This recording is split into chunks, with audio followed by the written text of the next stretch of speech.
There is a village in Japan where diabetes doesn't exist. Not low rates, not well-managed, zero. For over 400 years, the people in this village had no word for diabetes. They didn't need one. When researchers finally arrived in 1970, they couldn't find a single case.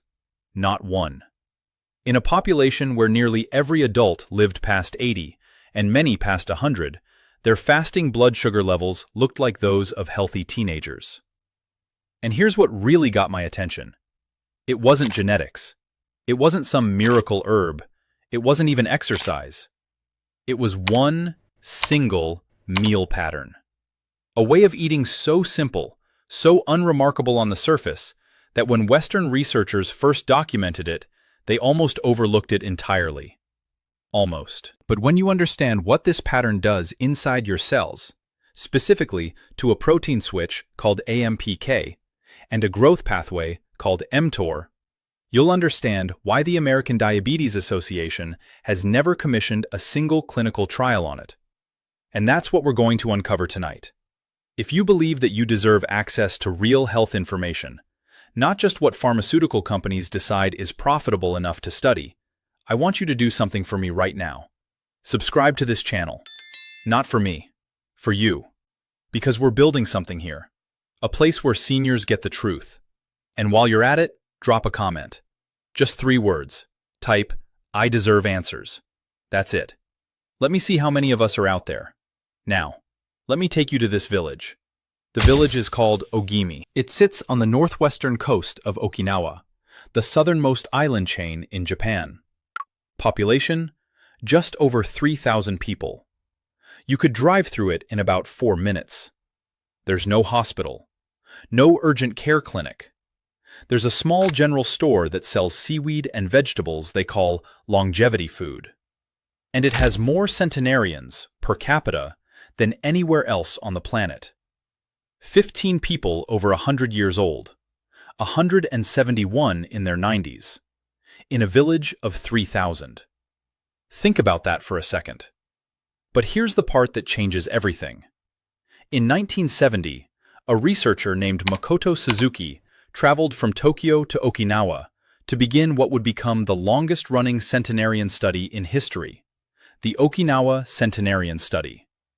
He's now the director of the Okinawa Research Center for Longevity Science. When he arrived, there were no doctors, no hospitals. The villagers didn't know what diabetes was. They had never heard the word. Cardiovascular disease? Essentially absent. Cancer rates? 4 times lower than the national average. And Dr. Suzuki's first reaction, his actual first reaction, was confusion. Because these people weren't doing anything special. They weren't taking supplements. They weren't following a protocol. They weren't reading health books. They were just eating. The way their grandparents ate. The way their great-grandparents ate. The way their families had eaten for centuries. One meal pattern, passed down, never questioned, never studied, until now. Stop for a moment, because I know what you're thinking. Maybe it's genetics. I thought the same thing. Researchers thought the same thing. So let me address that right now, because the answer is fascinating and a little disturbing. When younger Okinawans, the children and grandchildren of these centenarians, abandoned the traditional meal pattern and adopted a westernized diet after World War II, something happened that stunned researchers. Within 1 generation, Okinawa went from having the lowest obesity rate in Japan to the highest. Type 2 diabetes exploded. Cardiovascular deaths surged. The same gene pool, the same island, the same water supply. The only thing that changed was how they ate. Dr. Craig Wilcox, professor of gerontology at Okinawa International University, put it plainly. About 2/3 of their longevity advantage came from diet and lifestyle, not genetics. The genetic piece, that's maybe 1/3, and it mostly matters if you're trying to get past 100. So what was this meal pattern? What were they actually doing? That's what we're getting into next. And I'll be honest with you. When I first read the research, I expected something exotic, something complicated. What I found was the opposite. And that's exactly why it works. The traditional Okinawan meal pattern has 3 components. Not 10, not 7, 3. And every single one of them does something specific, something measurable, inside your body at the cellular level. I'm going to walk you through each one. Not in vague, eat healthy terms. I'm going to show you the exact mechanism, the exact pathway. Because once you understand why this works, you'll never look at your plate the same way again. Component 1. The base. Sweet potato, not rice. Here's something most people don't realize. Unlike mainland Japan, where white rice has been the dietary staple for centuries, the people of Ogimi built their entire diet around sweet potatoes. Not regular potatoes, not yams from the grocery store. Okinawan sweet potatoes. Purple and orange varieties. They called them imo.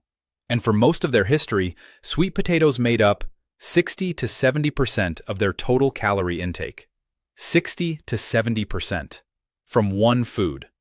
Now, here's why that matters, and why it matters specifically for blood sugar. White rice has a glycemic index of around 73 to 89, depending on the variety. That's high. Every time you eat a bowl of white rice, your blood sugar spikes fast, your pancreas dumps insulin, and over decades, those repeated spikes wear down your insulin receptors. That's how type 2 diabetes starts, slowly, silently. Sweet potatoes? The glycemic index is around 54. Some purple varieties test even lower, in the mid-40s. That's a massive difference. But the glycemic index is only half the story. See, the Okinawan purple sweet potato contains something that white rice doesn't. Anthocyanins. These are the compounds that give the flesh its deep purple color. And in 2024, a study published in Helion, that's a peer-reviewed journal under Cell Press, demonstrated something remarkable. Purple sweet potato anthocyanins didn't just lower blood sugar in diabetic mice. They normalized it, brought fasting blood glucose from diabetic levels down to near normal. And, this is the part that made me sit up, they did it in just 10 days. By restoring gut bacteria populations that had been destroyed by the high-fat diet. There's another study, published in Food Chemistry. Researchers in Finland gave healthy men an anthocyanin-rich extract from purple potatoes alongside a standard meal. The result? Significant reduction in both postprandial glucose and insulin, meaning their blood sugar and insulin didn't spike the way they normally would after eating. The mechanism? These anthocyanins inhibit 2 enzymes, alpha-amylase and alpha-glucosidase, which are the enzymes your body uses to break starch down into sugar. When you slow those enzymes down, sugar enters your bloodstream gradually, not all at once. Your pancreas doesn't have to scream for help. And the Okinawans were eating this every single day, for 400 years. But sweet potatoes were just the base, the foundation. Component 2 is where it gets really interesting. Component 2, the protein ratio. Fish, soy, and almost no red meat. The traditional Ogimi meal plate looked nothing like what the average American eats. It was, and I want you to picture this, about 85% plant-based carbohydrates, 9% protein, 6% fat. I know what you're thinking. That's barely any protein. But hold on, stay with me. The protein they did eat came almost entirely from 2 sources: fish and soy. Tofu, miso soup, edamame, fermented soy, and small portions of fish, usually bonito or other local varieties. Red meat was rare. Pork was consumed, but mostly during festivals, not daily. And here's the critical distinction. The total protein wasn't high, but the quality was strategic. Soy protein, specifically, has been studied extensively for its effects on diabetes risk. A major Japanese prospective study, the JACC study, followed over 21,000 healthy adults aged 40 to 79. Women who consumed tofu almost daily had a 33% lower risk of developing type 2 diabetes compared to women who ate it less than 3 times per week. 33%. Now, why does soy do this? Soy isoflavones, particularly genistein and daidzein, improve insulin receptor sensitivity. They help the receptor on the surface of your cells actually respond to insulin again. Think of it like this.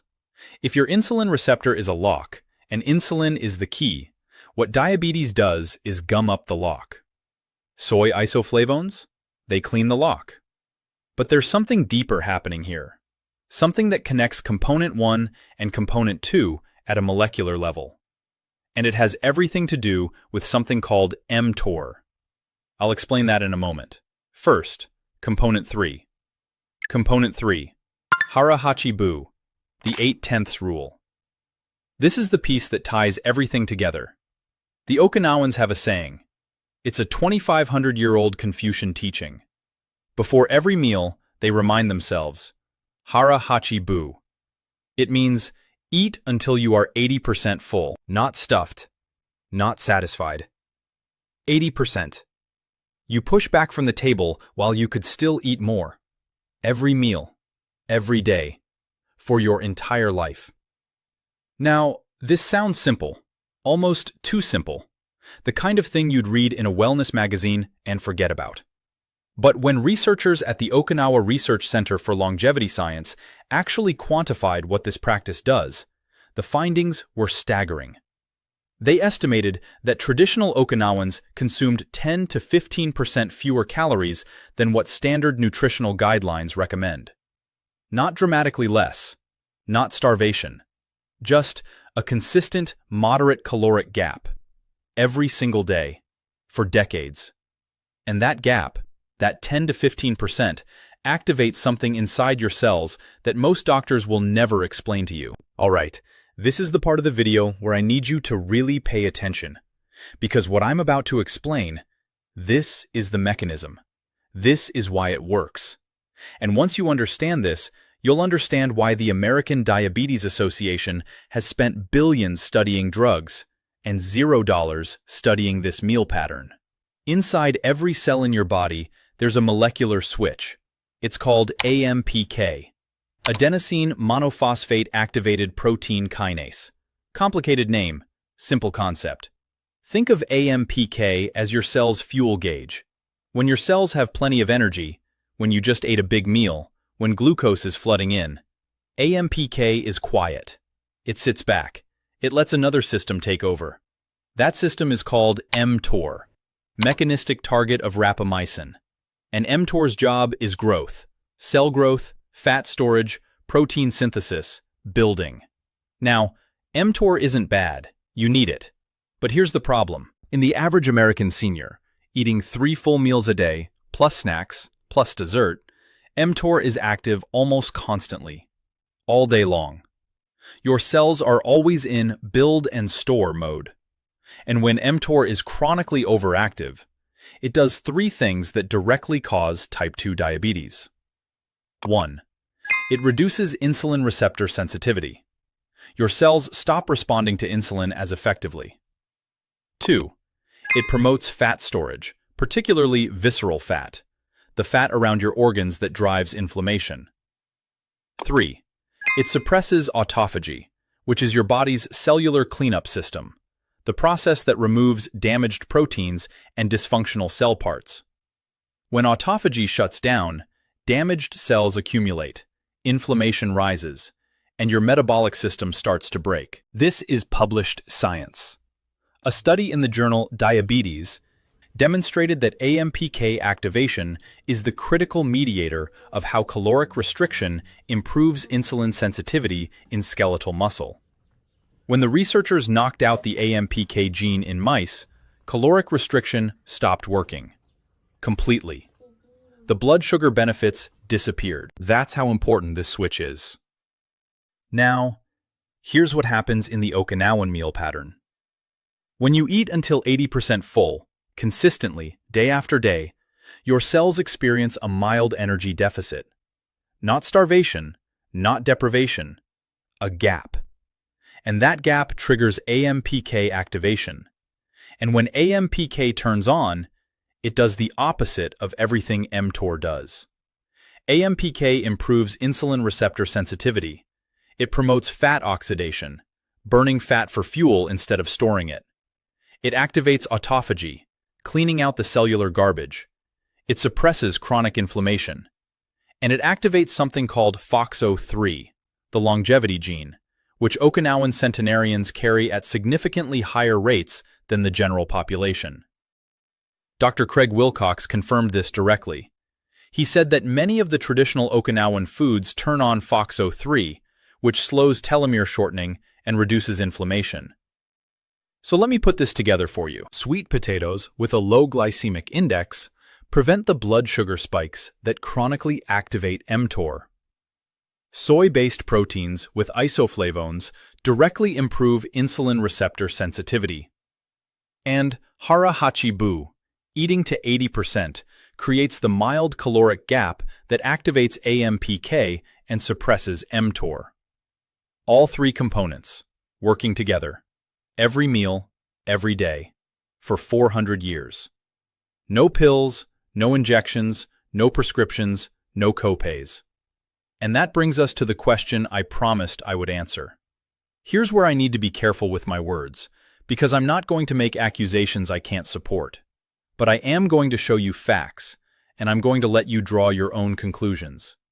The American Diabetes Association is one of the most powerful health organizations in the world. They set the dietary guidelines that your doctor follows. They determine what research gets funded. They influence what gets taught in medical school. And they have never, not once, commissioned a randomized clinical trial on the traditional Okinawan meal pattern. Not on hara hachi bu. Not on sweet potato-based diets for blood sugar control. Not on the combination of low glycemic load plus moderate caloric restriction plus soy-based protein. Now, you might say, well, maybe it's too hard to study. Fair point. Let's look at what they have studied.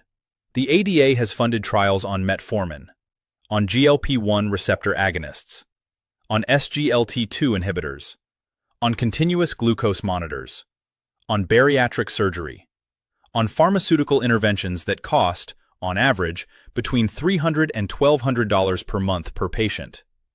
The Okinawan meal pattern costs approximately $2 to $4 a day. Do you see the problem? There's no patent on sweet potatoes. There's no licensing fee for hara hachi bu. There's no pharmaceutical company that can generate revenue from telling you to eat until 80% full. No device manufacturer profits from telling you to replace white rice with purple sweet potato. And here's the thing that really bothers me. The research already exists. The Okinawa Centenarian Study has been running since 1975. Over 1,000 centenarians examined. Decades of data on diet, biomarkers, and disease rates. Published in the Journal of the American College of Nutrition. Published in Mechanisms of Aging and Development. Published in Gerontology. The evidence is sitting right there, in peer-reviewed journals. With PubMed identifiers you can look up tonight. But when you open the ADA's official dietary guidelines, what do you find? Recommendations built around medication management, carbohydrate counting, pharmaceutical intervention timelines. You won't find a single reference to the Okinawan dietary model. Now, I want to be fair. The ADA does important work. They fund research that saves lives. Medications like metformin have helped millions of people. I am not saying abandon your medication. Do not do that. But I am saying that a meal pattern that produced zero diabetes for 400 years deserves more than silence. If you agree, type "study the food" in the comments. Let's see how many of us feel the same way. Okay, so you're probably thinking, I don't live in Okinawa. I can't get those specific sweet potatoes. I'm not going to learn a Confucian mantra before every meal. I get it. So let me translate this into something practical. Something you can start this week. Using foods you can buy at any American grocery store. Here's the adaptation. And I've broken it into 3 shifts, not a full diet overhaul. 3 shifts. Shift 1.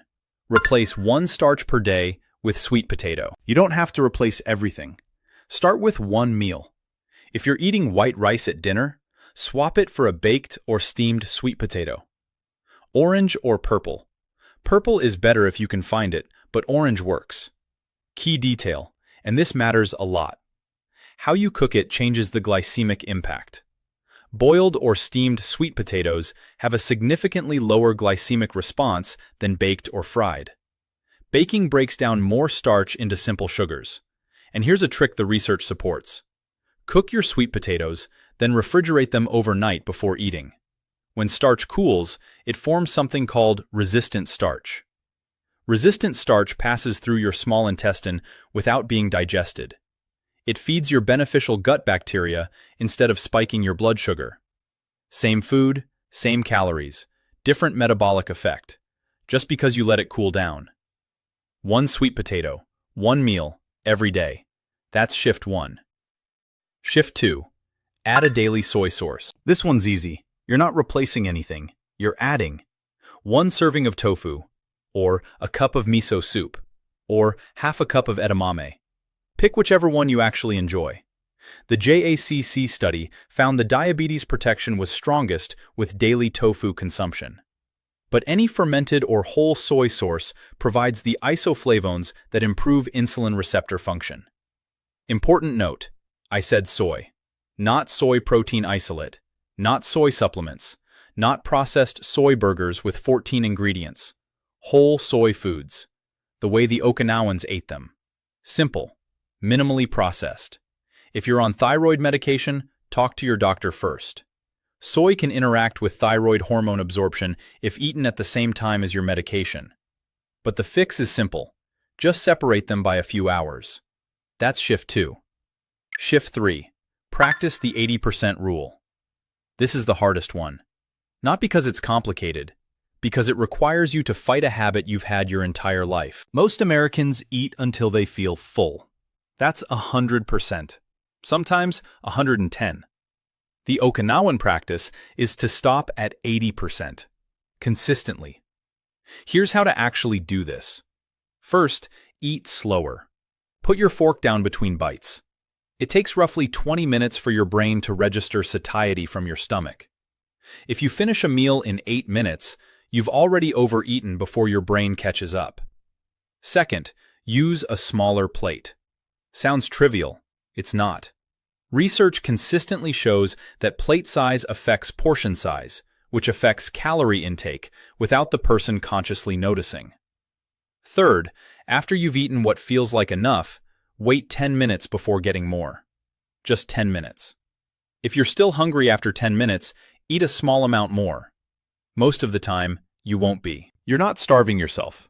You're creating a 10 to 15% caloric gap, the same gap that activates AMPK, the same gap that suppresses mTOR, the same gap that kept an entire village diabetes-free for 4 centuries. Now, before you rush off and start all 3 of these tomorrow, there are mistakes people make when they try to copy this pattern, and some of these mistakes can actually cancel the benefits entirely. This next part is critical. I see this happen constantly. Someone learns about a healthy eating pattern, gets excited, implements it wrong, and then wonders why it didn't work. So let me save you the frustration. Mistake 1. Eating sweet potato with a high sugar topping. You baked a sweet potato. Great. Then you loaded it with brown sugar, marshmallows, maple syrup, or honey. You just destroyed the glycemic advantage. The whole point of the sweet potato was its moderate glycemic index. When you pour sugar on top, you turn a blood sugar stabilizing food into a dessert. Your pancreas doesn't know the sugar came from a healthy base. Sugar is sugar. The Okinawans ate their sweet potatoes plain, steamed, sometimes with a little miso or turmeric. That's it. If you need flavor, try cinnamon. Cinnamon has actually been shown in some studies to support insulin sensitivity. Or use a small amount of miso paste. But the moment you add sweetener, you've canceled the mechanism.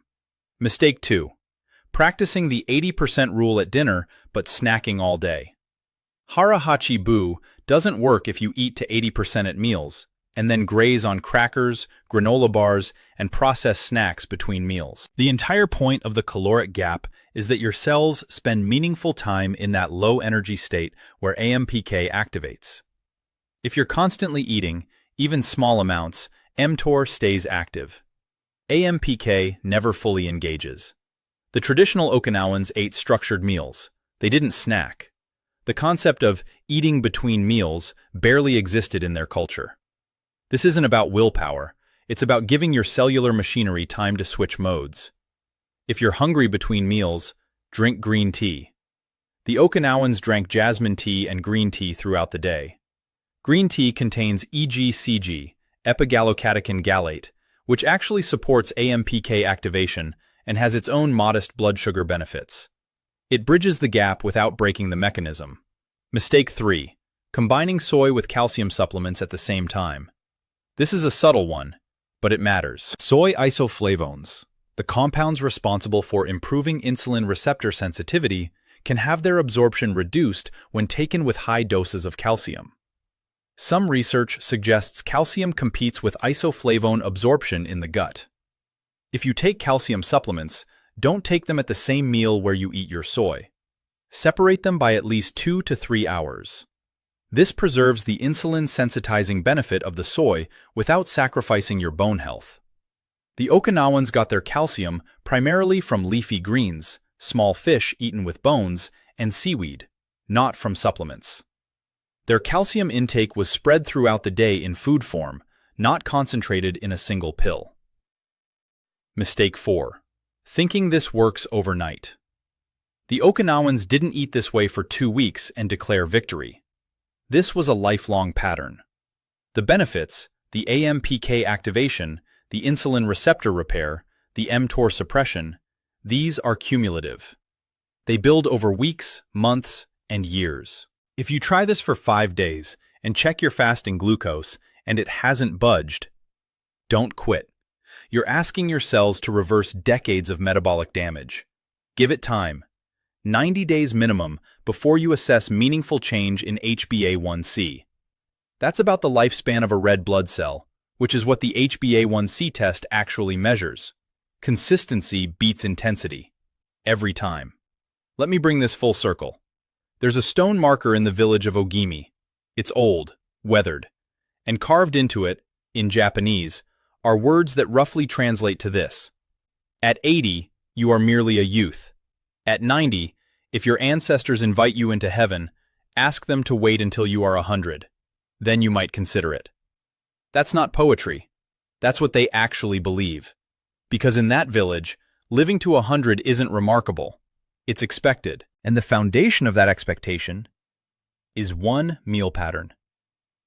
Sweet potatoes instead of processed starches. Soy-based protein instead of inflammatory red meat. And the discipline to push back from the table, while you still could eat more. No patents, no prescriptions, no monthly copays, no insurance pre-authorizations. Just food, prepared simply, eaten wisely. For 400 years. The American Diabetes Association may never study it. Your doctor may never mention it. But now you know. And knowledge, that's the one thing nobody can bill you for. If this video changed the way you think about food and blood sugar, share it. Send it to someone you care about. Someone over 65 who deserves to hear this. Because the people who profit from keeping you medicated, they won't share it for you. And if you want to go deeper, I have another video that breaks down exactly which foods spike your blood sugar in ways you'd never expect, including 3 healthy foods that are actually worse than candy for seniors. I'll put the link right here. Thank you for watching. Thank you for trusting this channel with your health. Watch the next video.